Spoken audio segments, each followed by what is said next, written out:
नमस्कार। आपका अखबार के संक में आपका स्वागत है। मैं हूं प्रदीप सिंह। अमेरिका के राष्ट्रपति डोनाल्ड ट्रंप और भारत के प्रधानमंत्री नरेंद्र मोदी दोनों के बीच का संघर्ष खुले में आ गया है।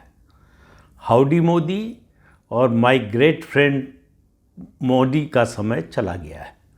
ये नया दौर शुरू हुआ है जिसमें ट्रंप और प्रधानमंत्री नरेंद्र मोदी एक दूसरे के आमने सामने खड़े हैं। दोनों झुकने को तैयार नहीं है। अमेरिका दुनिया की सबसे बड़ी ताकत है, वो झुकाने की कोशिश कर रही है भारत को, प्रधानमंत्री नरेंद्र मोदी को। उनको लगता है कि उनके हाथ में इतने औजार हैं कि जिससे मोदी को झुका सकते हैं।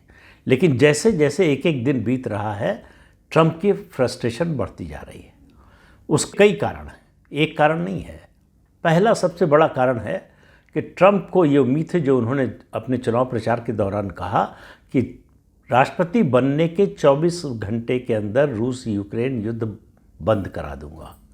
अभी तक युद्ध बंद होना तो छोड़िए, युद्ध और बढ़ रहा है। और ट्रंप को लगता है कि अगर प्रधानमंत्री नरेंद्र मोदी चाहते तो वो रूस के राष्ट्रपति व्लादिमीर पुतिन पर दबाव डालकर उनकी मदद कर सकते थे। उन्होंने कोई मदद नहीं की है। रूस के राष्ट्रपति पुतिन पर उन्होंने कोई दबाव नहीं डाला। एक बात। दूसरी बात ये हुई कि ट्रंप को बड़ी शिद्दत से चाहिए नोबेल प्राइज़। क्यों? क्योंकि बराक ओबामा को मिला था। वो बराक ओबामा को अपना सबसे बड़ा राजनीतिक दुश्मन मानते हैं, और इसके लिए पाकिस्तान की सरकार ने उनको नॉमिनेट भी किया है, उनका नाम भी भेजा है। उनको उम्मीद थी कि भारत भी ऐसा करेगा, नहीं किया। भारत पाकिस्तान के बीच जो संघर्ष हुआ, ऑपरेशन सिंदूर जो भारत ने चलाया, उसके बाद उन्होंने एक झूठा दावा किया कि मैंने युद्ध विराम करा दिया। भारत ने एक बार भी उनके इस झूठ को एंडोर्स नहीं किया। ट्रंप की नाराज़गी चीन से भी है कि चीन ने भी भारत के इस एक्शन को, या ट्रंप ने जो दावा किया उसको एंडोर्स नहीं किया। लेकिन चीन अपने पत्ते बड़ी चालाकी से खेल रहा है। उसने ट्रंप को ये आश्वासन दिया है कि वो बैक चैनल बातचीत के जरिए पुतिन को युद्ध विराम के लिए मना लेगा। एक बात। दूसरा, टैरिफ से बचने के लिए जो 90 डे की मोहलत मिली है, वो इस वजह से कि उसने रेयर अर्थ मिनरल्स की सप्लाई अमेरिका को फिर से शुरू कर दी है। तो इसलिए चीन क्या करेगा ये कुछ किसी को पता नहीं है, क्योंकि चीन को पता है कि भारत की स्थिति अगर कमज़ोर होगी आर्थिक रूप से तो वो उसके लिए फ़ायदेमंद होगा, क्योंकि चाइना से जो कंपनियां निकल रही हैं, पहले नंबर की पसंद उनकी भारत है।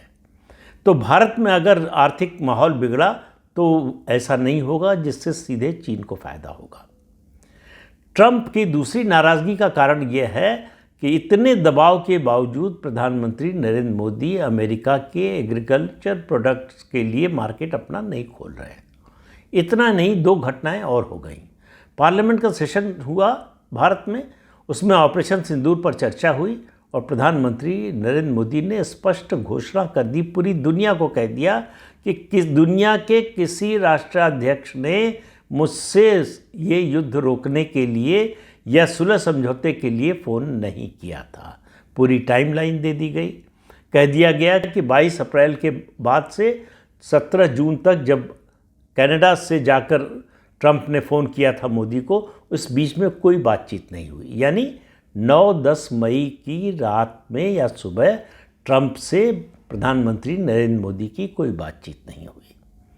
अब यहाँ विपक्ष बहुत सारे सवाल उठाता है। उनमें से एक उठाता है कि मोदी ट्रंप का नाम क्यों नहीं ले रहे। आखिर मोदी ट्रंप का नाम क्यों लिए? क्या ट्रंप ने मोदी का नाम लिया? क्या ट्रंप ने ये कहा कि मोदी को फ़ोन किया था मैंने कि युद्ध विराम कर दो या ये जो है लड़ाई रोक दो? एक बार भी नहीं लिया। दूसरा झूठ उन्होंने बोला जो खुद ही उन्होंने गलत साबित कर दिया, जो उन्होंने सही साबित कर दिया, बल्कि कहें कि अपने झूठ को कि मैं झूठ बोल रहा था। कहा कि मैंने कहा कि दोनों से अच्छी ट्रेड डील करूंगा, इसलिए दोनों मान गए। तो ट्रेड डील तो भारत से हुई नहीं, पाकिस्तान से ट्रेड डील करने के लिए कुछ है नहीं। तो कौन सी ट्रेड डील थी जिस पर दोनों मान गए थे? तो ट्रंप का ये झूठ भी एक्सपोज हो गया, इसकी भी उन्हें परेशानी है। दूसरा, कनाडा जो छोटा सा देश है, जिसको अपने देश का एक राज्य बनाना चाहते थे ट्रंप, घोषणा भी की थी और जस्टिन ट्रूडो जो उस समय प्रधानमंत्री थे कनाडा के, उनको बुलाकर कहा भी था कनाडा में सत्ता बदल चुकी है, जो नए प्रधानमंत्री हैं उनके वो भारत से संबंध सुधारना चाहते हैं। ट्रंप ये जो टैरिफ का खेल खेल रहे हैं उस पर उन्होंने आलोचना की उनकी, कहा भारत के साथ ये जो हो रहा है ये ठीक नहीं हो रहा। भारत दुनिया की सबसे तेज़ी से उभरती हुई अर्थव्यवस्था है, उसके खिलाफ इस तरह का कदम उठाना ये उचित नहीं है जो अमेरिका के राष्ट्रपति ने किया है। चीन ने भी इस मुद्दे पर भारत का समर्थन किया है, रूस साथ है ही। रूस के राष्ट्रपति व्लादिमीर पुतिन दिसंबर में आने वाले थे भारत, अब वो इसी महीने आ रहे हैं। भारत के प्रधानमंत्री नरेंद्र मोदी चीन जा रहे हैं एससीओ समिट में। हालांकि ये ऐसा नहीं कि इस घटना के कारण ये तय हुआ हो, ये तारीखें बहुत पहले से तय हो जाती हैं। एससीओ में जाएंगे कि नहीं प्रधानमंत्री एससीओ की मीटिंग में, चूँकि हेड ऑफ नेशन और हेड ऑफ स्टेट लेवल की मीटिंग हो रही है तो इसकी तारीखें बहुत पहले से तय हो जाती हैं। लेकिन वर्तमान परिस्थितियों में वो न जाने का भी फैसला कर सकते थे, लेकिन जा रहे हैं। और इसी साल शी जिनपिंग जो चीन के राष्ट्रपति हैं वो भारत आ रहे हैं। उधर ब्राज़ील ने साफ साफ कह दिया ट्रंप से कि मैं बात नहीं करूंगा तुमसे। ट्रंप ने जाते जाते ब्राज़ील के राष्ट्रपति से कहा था कि अगर ट्रेड डील पर बात करनी हो तो मुझे फ़ोन करना। ब्राज़ील के राष्ट्रपति लूला ने कहा कि मैं फ़ोन नहीं करूंगा, मैं प्रधानमंत्री नरेंद्र मोदी और चीन के राष्ट्रपति शी जिनपिंग से फ़ोन पर बात करूंगा। और उन्होंने प्रधानमंत्री नरेंद्र मोदी से बात कर भी ली। ट्रेड और हथियारों के सौदे के बारे में बातचीत हो भी चुकी है। अब आगे वो मामला बढ़ेगा, किस तरह से जो है संबंध बनेंगे, किस तरह की डील होगी, वो अलग बात है। लेकिन कुल मिलाकर स्थिति ये है कि ट्रंप जो दुनिया का अपने को दादा समझते थे, उस दादागिरी को पहली बार किसी ने चुनौती दी है। पहले लग रहा था कि ये चुनौती आ रही है लगातार चीन से अमेरिका डरा हुआ था, लेकिन ऑपरेशन सिंदूर के बाद से एकदम से वैश्विक परिदृश्य बदल गया है। अब चुनौती प्रधानमंत्री नरेंद्र मोदी दे रहे हैं। तो चिढ़कर, गुस्से में आकर, खिसियाहट में ट्रंप ने न केवल 25% टैरिफ लगाया बल्कि उसके बाद 25% की पेनल्टी लगा दी। तब भी भारत ने ज़्यादा रिएक्ट नहीं किया। और उसके बाद जब उनसे पूछा गया प्रेस कॉन्फ्रेंस में कि भाई रूस से तेल तो जो है भारत से ज़्यादा चीन खरीद रहा है, उसके अलावा आप और यूरोपीय देश भी रूस के साथ व्यापार कर रहे हैं, इसका कोई जवाब ट्रंप के पास नहीं था। ट्रंप ने कहा कि मुझे पता नहीं है, मैं पता लगाऊंगा इसका। पहली बार ये हुआ कि ट्रंप के पास सवाल का जवाब सीधा नहीं था, क्योंकि उनको मालूम था कि वो जो बोलेंगे झूठ होगा और सच वो बोलने की हिम्मत जुटा नहीं सकते थे। वो ये कह नहीं सकते थे कि नहीं केवल मैं भारत को ही टारगेट कर रहा हूँ, तो इसलिए वो सवाल का जवाब नहीं दे पाए। फिर प्रधानमंत्री ने जो अभी 2-3 दिन पहले बात कही है, उन्होंने कहा कि मैं किसी देश के दबाव में अपने देश के किसानों, मछुआरों के हित से समझौता नहीं करूंगा। उसमें डेयरी उद्योग को भी जोड़ा और इन्हीं तीनों उद्योगों के लिए भारत का बाजार खुलवाना चाहते हैं ट्रंप अपने उत्पादों के लिए। तो प्रधानमंत्री के स्तर से बिना डेलीगेशन लेवल की बातचीत हुए ये स्पष्ट कर दिया गया कि इन 3 मुद्दों पर कोई समझौता नहीं होगा, कुछ भी कर ले ट्रंप। तो अब ट्रंप सर पटक कर भी इस मामले में भारत को झुका नहीं सकते। दूसरा जो समस्या हो रही है, जो मैंने कहा था ट्रंप हड़बड़ी में क्यों है, 2026 नवंबर में मिड टर्म इलेक्शन होने हैं, इसकी बात की ही थी। अमेरिका में महंगाई बढ़ रही है। भारत पर इतना टैक्स लगाने के बाद भारत से जो उत्पाद अमेरिका जाते हैं उनकी कीमत बढ़ गई है और उसका खामियाजा भुगतना पड़ रहा है अमेरिका के कंज्यूमर्स को। भारत में भारत के कंज्यूमर्स को कोई नुकसान नहीं हो रहा है, कुछ सेक्टर की कुछ कंपनियों को नुकसान हो रहा है जो एक्सपोर्ट करती थी या करती हैं अमेरिका के लिए। अब वो कंपनियां अपने लिए नए बाज़ार ढूंढ रही हैं और ये सब सेटल होने में 4 से 6 महीना लगेगा। ये कल नहीं होने जा रहा है, बहुत जल्दी नहीं होने जा रहा है। लेकिन प्रधानमंत्री नरेंद्र मोदी आखिर क्यों नाराज़ है? देखिए, ये लड़ाई जो है दरअसल घायल शेर और घायल सांप की है। शेर हैं प्रधानमंत्री नरेंद्र मोदी। घायल क्यों हुए? ट्रंप ने भारत के आत्मसम्मान पर चोट पहुंचाने की कोशिश की।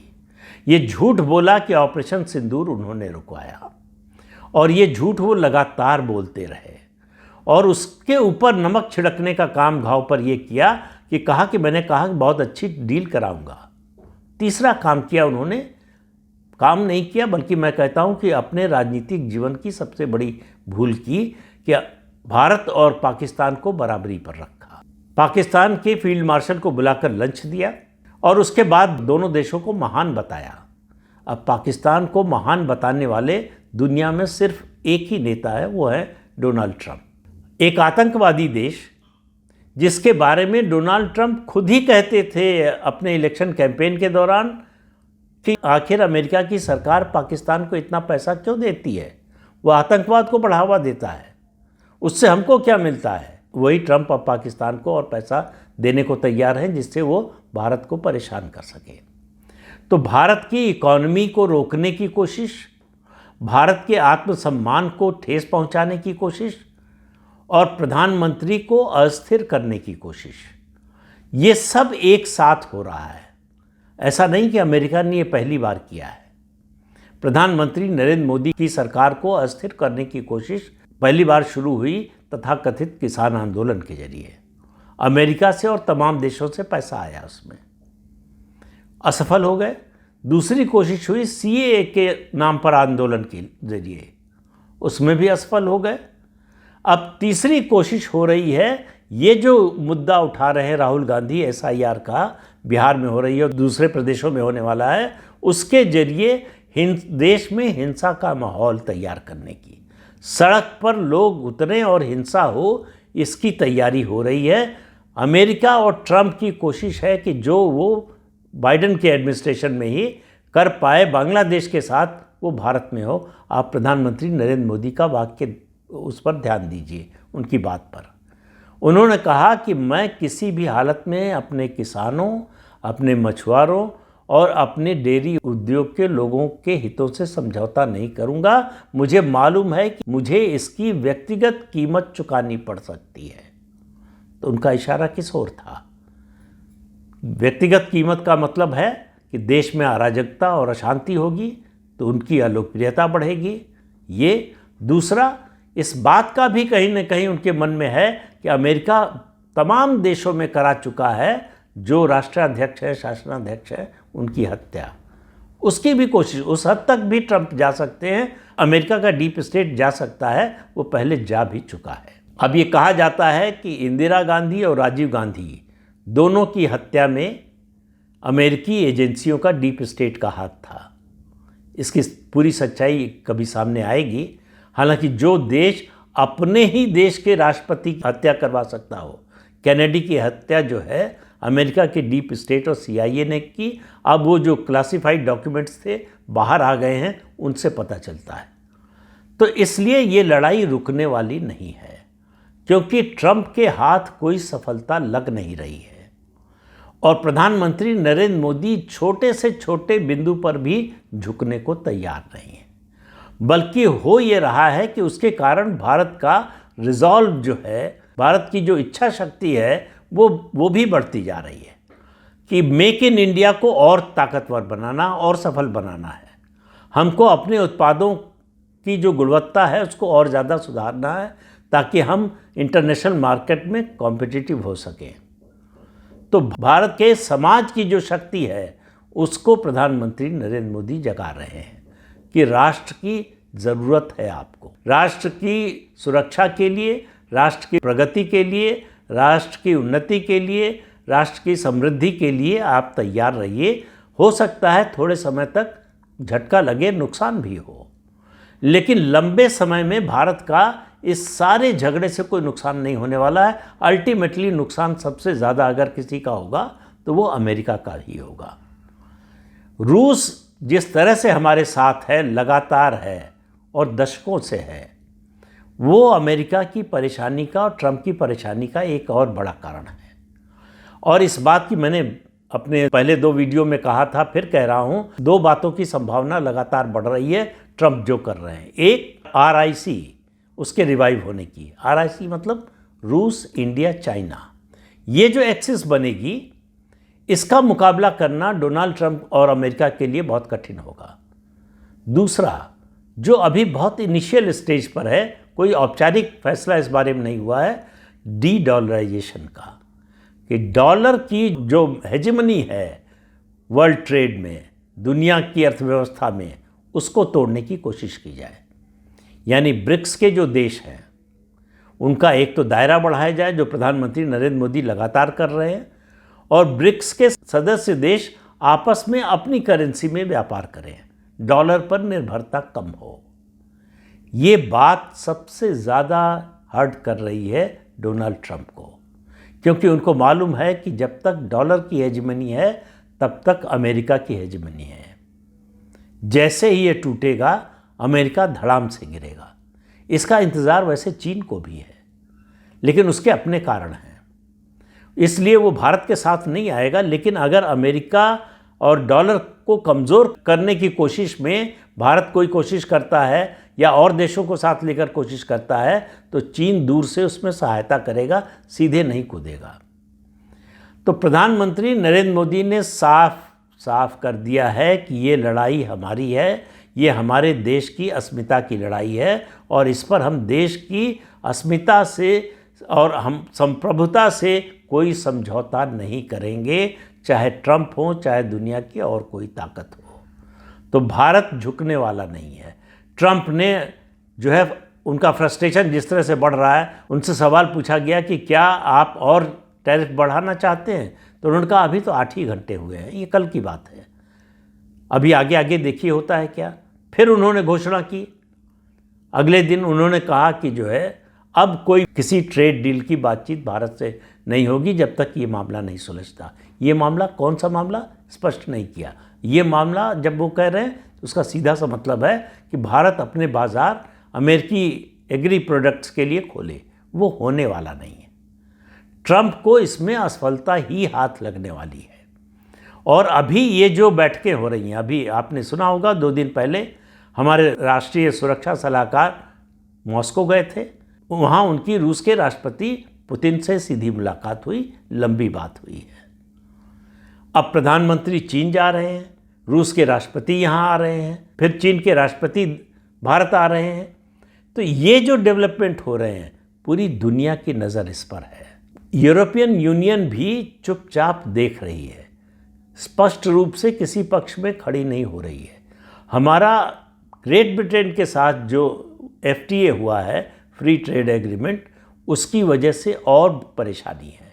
ट्रंप को उसकी वजह से और ज़्यादा दिक्कत हुई है, और वो एक तरह का टेम्पलेट बन गया है। उसी के आधार पर हमारा FTA यूरोपियन यूनियन के साथ भी हो सकता है, और हो सकता है बहुत जल्दी हो जाए। एक बार फिर ट्रंप को झटका लगेगा। तो अब भारत की ओर से ट्रंप को झटके पर झटका ही लगने वाला है। भारत का वो तात्कालिक रूप से शॉर्ट टर्म में कुछ नुकसान ज़रूर कर सकते हैं, लेकिन लॉन्ग टर्म में भारत की इकॉनमी का जो साइज़ हो गया है और उसके फंडामेंटल्स जिस तरह से मजबूत हैं, उसमें ट्रंप के इस टैरिफ वॉर का कोई बड़ा असर नहीं होने वाला है। लेकिन ये लड़ाई घायल शेर की है, और घायल शेर बहुत ख़तरनाक होता है, और मोदी को बहुत ज़्यादा अंडर एस्टिमेट किया है ट्रंप ने, और इसकी कीमत उनको जल्दी ही चुकानी पड़ेगी। तो मोदी जो कर रहे हैं वो इस घायल सांप को विषहीन और दंतहीन करने का काम कर रहे हैं। कौन इसमें कितना सफल होगा ये आने वाले समय में पता चलेगा, लेकिन इसमें बहुत लंबा समय नहीं लगने वाला। तो इस अंक में इतना ही, अगले अंक में फिर मिलेंगे किसी नए मुद्दे के साथ। तब तक के लिए अनुमति दीजिए। आपसे अनुरोध है कि चैनल देखिए, शेयर कीजिए, लाइक कीजिए और सब्सक्राइब जरूर कीजिए। नमस्कार।